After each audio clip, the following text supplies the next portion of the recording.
Bonjour, je m'appelle Fred et bienvenue en Aventurie. Voici le dernier épisode en format vidéo de ce solo Œil Noir. Restez jusqu'à la fin, j'ai une annonce importante à vous faire.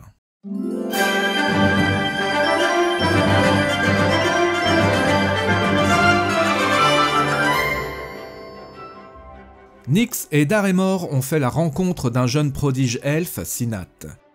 Les trois partent à la recherche du navire des pirates orques pour prouver que Lady Isolda utilise leurs services, tandis qu'Aeda choisit de se ressourcer au grand temple de Tylos de Calypso.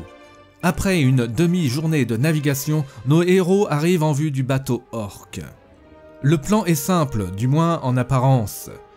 Réussir à capturer un orc et user sur lui des pouvoirs magiques de Sinat afin de l'emmener jusqu'à Talios.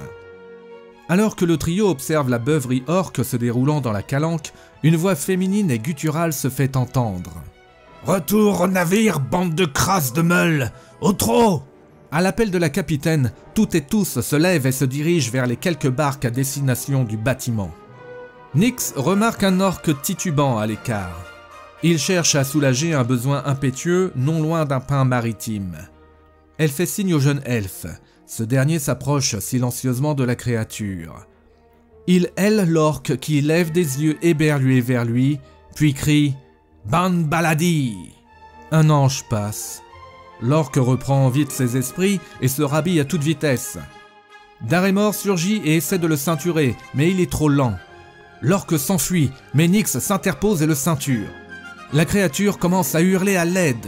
Sans perdre de temps, Sinat se poste face à lui et le regarde de nouveau droit dans les yeux. « Ban Baladi, j'ai dit !» L'orque tout à coup se calme et se montre doux comme un agneau. Ses yeux remplis de dévotion se posent sur le jeune elfe.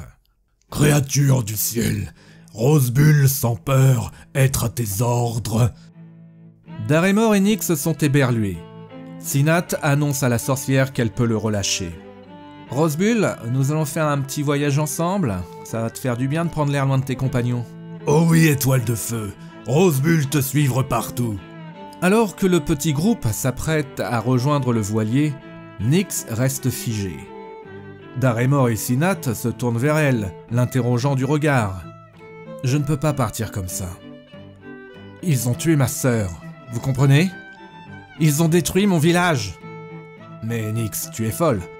Ils sont plus nombreux que nous, on ne pourra pas en découdre seul. Suivons notre plan. Cet orc parlera, et il offrera la preuve que cherche Nizolos pour destituer Lady Isolda.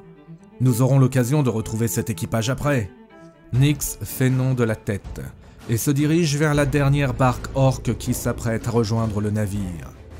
Un orc est déjà assis dedans, tandis que deux autres un peu éméchés poussent l'embarcation.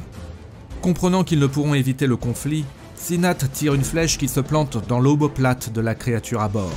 Nyx fonce vers les deux autres adversaires et frappe sauvagement, tandis que Darémor la rejoint derrière à petite foulée. Tandis que l'orque dans la barque rejoint ses congénères au sol pour leur prêter main forte, l'un complètement ivre chute en arrière. L'autre rate son pitoyable assaut.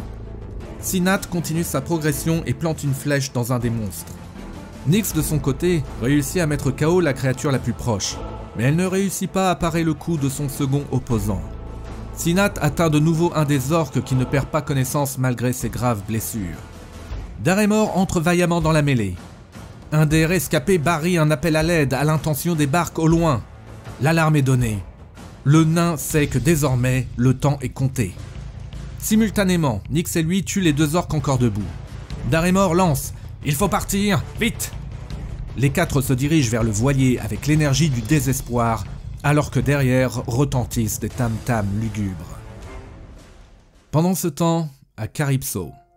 En arrivant au grand temple de Tylos, Aeda fait comprendre qu'elle est une disciple cherchant à se ressourcer. Elle est accueillie avec beaucoup de bienveillance. Le soir arrive et Wyndham de Calypso, le grand prêtre, la rejoint. « Je vois que tu es tourmenté, mon enfant. Si tu veux retrouver la grâce des vagues et l'énergie des vents, il va falloir les laisser venir en toi. Il faut que tu fasses d'abord le vide pour devenir comme l'amphore qui reçoit l'eau des sources. » Aeda rejoint d'autres disciples sur un promontoire surélevé face à la mer. Au loin, alors que la nuit tombe, on peut voir les lumières naissantes de Scylla. Aida sent alors une connexion totale. Elle, les disciples, la mère, Tylos, c'est un tout. Elle en oublie même Isolda, Santana, Nyx et le reste. Tout devient limpide. Elle sait, elle le sent maintenant, elle est intimement liée à Tylos. Elle est prête à offrir sa vie pour lui et lui seul.